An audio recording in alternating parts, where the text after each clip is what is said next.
तो हम लोग अभी क्या सीखेंगे, I2P कन्वर्टर का कैलिब्रेशन सीखेंगे। तो I2P कन्वर्टर क्या होता है, क्या होता है I2P कन्वर्टर, बताओ जल्दी।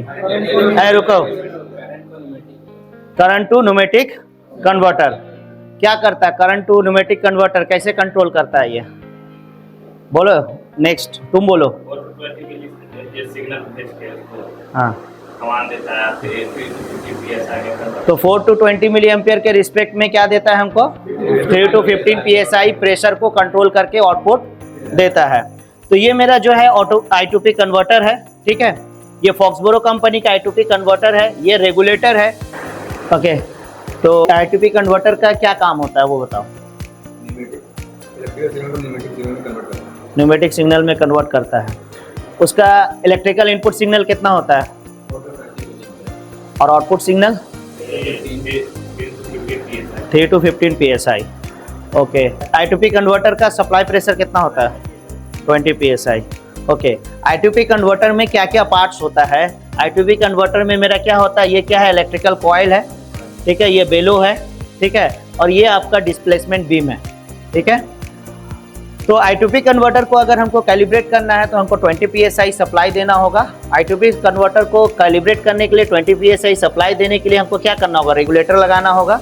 तो ये रेगुलेटर है, ओके। तो रेगुलेटर क्या करता है बोलो।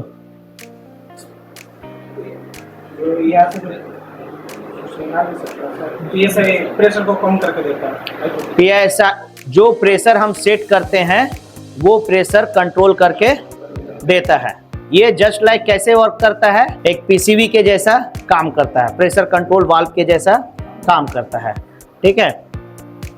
तो ये इसको हम लोग कितना सेट किए हैं, जैसे अगर हम इसको एंटी क्लॉकवाइज घुमाते हैं तो प्रेशर ड्रॉप हो रहा है, प्रेशर का सेट पॉइंट क्या है, घट रहा है ना। अगर हमको 20 psi करना है तो हम क्या करेंगे, इसको क्लॉकवाइज घुमाएंगे और जैसे ही मेरा जो पॉइंटर है गेज का 20 पे आ जाए रोक देंगे, ठीक है। तो ये अब क्या करेगा, हमेशा जो डाउन स्ट्रीम है, ये इसका अप स्ट्रीम हो गया या इनलेट बोल सकते हैं, ये इसका आउटलेट हो गया, आउटलेट में हमेशा कितना प्रेशर देगा, 20 psi का प्रेशर देगा। क्लियर हो गया। उसके बाद ये मेरा I2P कन्वर्टर है, ये इसके आउटपुट में हम क्या किए, गेज लगा दिए हैं। तो I2P कन्वर्टर में ये इसका न्यूमेटिक रिले है, हम इलेक्ट्रिकल कॉइल बता चुके हैं, बेलोज बता चुके हैं, उसके अंदर में होता है। तो बताइए आप लोग, अगर 4 मिली एम्पियर हम इनको इनपुट दिए हैं और 4 मिली एम्पियर में हमको कितना मिलना चाहिए था, 3 psi, ओके। जिससे पूछेंगे वही बताएगा। अगर 3 psi नहीं मिल रहा है, ठीक है, तो क्या करोगे, 3 psi को एडजस्ट करोगे। 20 मिली एम्पियर दे रहे हो और मिलना चाहिए कितना, अगर नहीं मिल रहा है तो क्या करोगे, स्पैन एडजस्टमेंट स्क्रू से उसको एडजस्ट करेंगे। तो हम लोग चलिए करके देखते हैं कि क्या हम लोग को 4 मिली एम्पियर जब देते हैं हम लोग 4 मिली एम्पियर इनपुट सिग्नल देंगे तो 3 psi आउटपुट मिल रहा है कि नहीं। तो ये हमारा क्या है, मिली एम्पियर, इसको क्या बोलते हैं, मिली एम्पियर कैलिब्रेटर भी बोलते हैं, मिली एम्पियर सिमुलेटर भी बोलते हैं, ठीक है, इवन लूप कैलिब्रेटर भी बोलते हैं। क्लियर हो गया। तो ये मेरा लूप कैलिब्रेटर है या मिली एम्पियर सिमुलेटर। इससे हम लोग क्या क्या कर सकते हैं, मिली एम्पियर सिमुलेट कर सकते हैं, और सिमुलेट मतलब कैलिब्रेट, और मेजर भी कर सकते हैं, ठीक है। इससे हम लोग मिली एम्पियर को सिमुलेट कर सकते हैं और मेजर भी कर सकते हैं। तो हम इसको ऑन करेंगे, ऑन करने के बाद हम यहाँ कितना देंगे, अभी 4 मिली एम्पियर। तो 4 मिली एम्पियर जब हम देते हैं तो 4 मिली एम्पियर में हमको 3 psi मिल रहा है यहाँ पे, ठीक है। उसके बाद हम कितना देंगे, 8 मिली एम्पियर।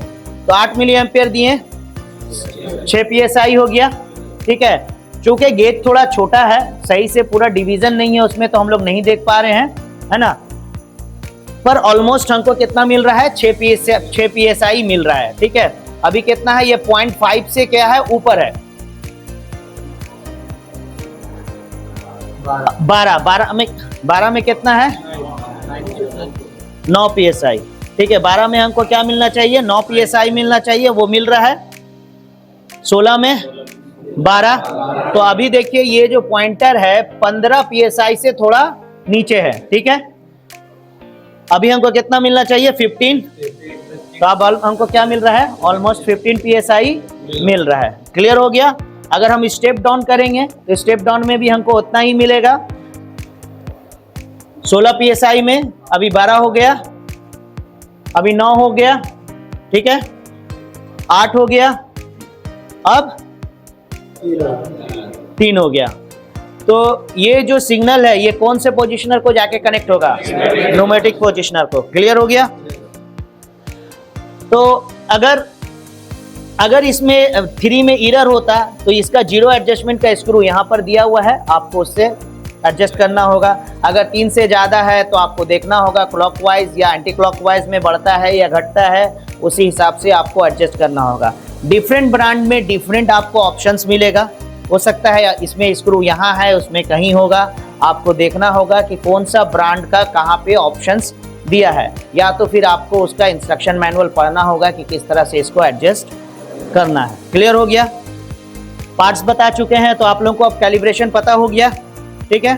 तो आप लोग अभी क्या करेंगे, ग्रुप में 2-3 ग्रुप बना के करके खाली क्या देखना है, सिमुलेट करके देख लेना है कि आउटपुट घट रहा है या बढ़ रहा है कि नहीं, ठीक है। देखो इसको यूज करने का तरीका ये है कि ये जो सिमुलेटर है इसके नॉब से भी आप इसको बढ़ा सकते हो।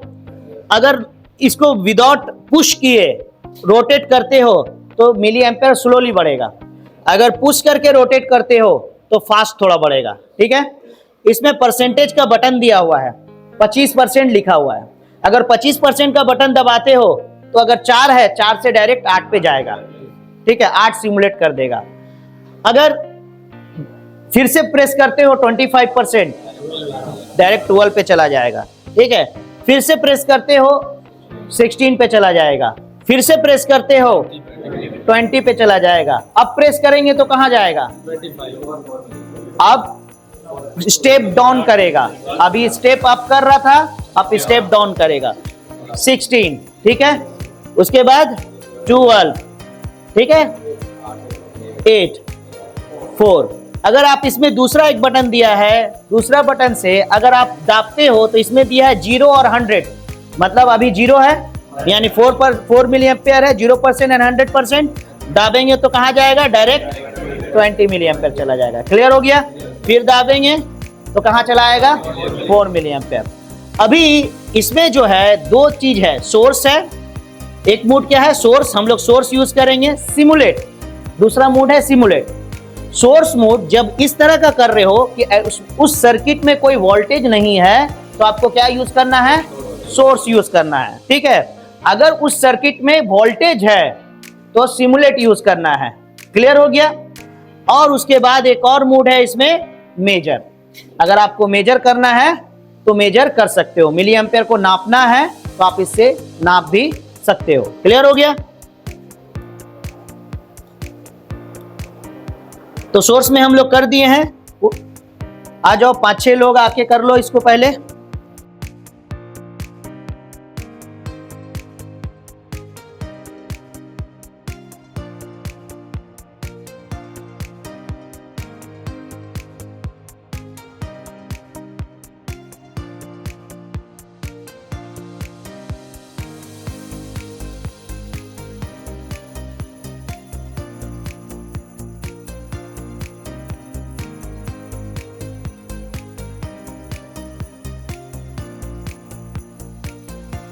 आप लोगों को समझ में आ गया कैसे कैलिब्रेशन होगा।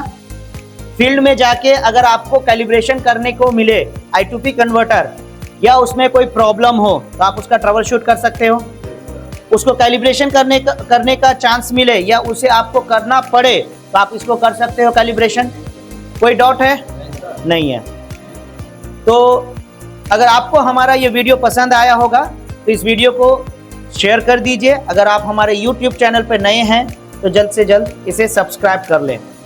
अगर आप यहाँ पर ट्रेनिंग करना चाहते हैं, आप भी इंस्ट्रूमेंटेशन का ट्रेनिंग करने का सोच रहे हैं या और भी कोई टेक्निकल ट्रेनिंग करने का सोच रहे हैं, तो आप नीचे दिए गए नंबर पर कांटेक्ट करके ज़्यादा से ज़्यादा जानकारी हासिल कर सकते हैं। Thanks for watching. Techno institute of technical training, आपकी उड़ान ही हमारी पहचान। अगर आप में हुनर है तो ही आपकी कदर है। और युवाओं को हुनरमंद बनाने की हर संभव कोशिश techno institute of technical training के द्वारा जारी है। तो करिए अपने उज्जवल भविष्य की तैयारी techno institute of technical training के साथ। इस ट्रेनिंग इंस्टीट्यूट में बहुत सारे शॉर्ट टर्म सर्टिफाइड ट्रेनिंग कराए जाते हैं, जैसे कि PLC and SCADA programming, instrument engineer, instrument technician, electrical engineer, electrical technician, HVAC engineer, HVAC technician, BMS technician, BMS operator, CCTV technician, fire alarm technician, safety officer, NEBOSH, crane, excavator और JCB operator. ये सभी technical courses रोजगार के अवसर प्रदान करते हैं। Techno institute में 100% हैंड्स ऑन प्रैक्टिकल ट्रेनिंग कराई जाती है और 100% प्लेसमेंट भी दिया जाता है। आज टेक्नो के छात्र देश विदेश के बहुत सारे कंपनी में कार्यरत है। Techno institute of technical training government registered, ISO certified और अंतर्राष्ट्रीय मान्यता प्राप्त इंस्टीट्यूट है। हमारे यहाँ smart classroom, qualified faculty, theory and practical class, hostel की सभी सुविधा है, जिससे बच्चे अपने कैरियर की तैयारी शानदार तरीके से करते हैं। हम उचित काउंसलिंग के जरिए युवाओं को मोटिवेट भी करते हैं। तो देर किस बात की, ज्वाइन करें। हमारा पता techno institute of technical training, Mango, Jamshedpur, Jharkhand.